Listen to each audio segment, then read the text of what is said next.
കിളിയൂരിൽ medical വിദ്യാർത്ഥിയായ മകൻ അച്ഛനെ വെട്ടിക്കൊലപ്പെടുത്തിയതിന് ദുർമന്ത്രവാദവുമായി ബന്ധമുണ്ടെന്ന് വീട്ടുകാർ ആരോപിക്കുന്നു.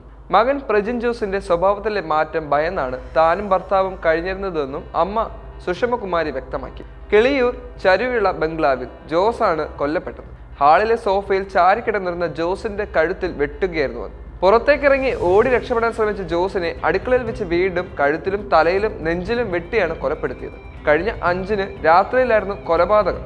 വീട്ടിലെ 2ാം നിലയിലെ മുറിയിൽ നിഗൂഢമായ ജീവിതമാണ് പ്രജിൻ നയിച്ചത്. ചൈനയിലെ മെഡിക്കൽ പഠനം പൂർത്തിയാകാത്തതിലെ വിഷമവും മകനുണ്ടായിരുന്നുവെന്നും ഇവർ പറയുന്നു. തുടർന്ന് വീട്ടിൽ വെറുതെ കഴിയുന്നതിനിടെയാണ് 1.5 ലക്ഷത്തോളം രൂപ ചെലവിട്ട് കൊച്ചിയിൽ സിനിമാ പഠനത്തിന് പോയത്.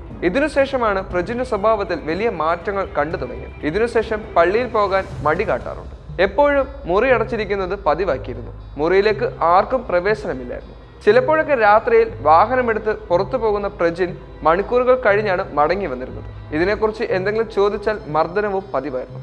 ഇക്കാരണത്താൽ പ്രജിന്റെ മുറിയിൽ എന്താണ് നടക്കുന്നതെന്നുള്ള ഒരു വിവരവും തങ്ങൾ അറിഞ്ഞിരുന്നില്ല എന്നും അമ്മ പറയുന്നു. കൊലപാതകത്തിന് ദിവസങ്ങൾക്ക് മുമ്പ് പ്രജിൻ ശരീരത്തിലെ രോമങ്ങളും തലമുടിയും സ്വന്തമായി പൂർണ്ണമായി നീക്കം ചെയ്ത് മുറിയിലെ മൂലയിലിട്ടിരുന്നു. കൂടാതെ മേശപ്പുറത്ത് കറുപ്പ് നിറത്തിലുള്ള വിചിത്രങ്ങളായ പ്രതിമകളും പ്രത്യേകതരം ആയുധങ്ങളും സൂക്ഷിച്ചു. സാത്താൻ സേവ പോലുള്ള ആഭിചാര കർമ്മങ്ങളിൽ മകൻ ഏർപ്പെട്ടിട്ടുണ്ടെന്നും സംശയമുള്ളതായി മൊബൈൽ ഫോണുകൾ ഉൾപ്പെടെയുള്ളവ പരിശോധിച്ച് പരിഹാരം കണ്ടെത്തണമെന്നും ആവശ്യപ്പെട്ടുകൊണ്ട് ബന്ധുക്കൾ നിരന്തരം ആവശ്യമുയർത്തിയിരുന്നു. നെയ്യാറ്റിൻകര തൊഴുക്കൽ ജയിലിൽ റിമാൻഡിൽ കഴിയുന്ന പ്രജിനെ കസ്റ്റഡിയിൽ വാങ്ങി ചോദ്യം ചെയ്താലേ കൂടുതൽ വിവരങ്ങൾ അറിയാൻ കഴിയുകയുള്ളൂ എന്നും വെള്ളറട പോലീസ് പറയുന്നു.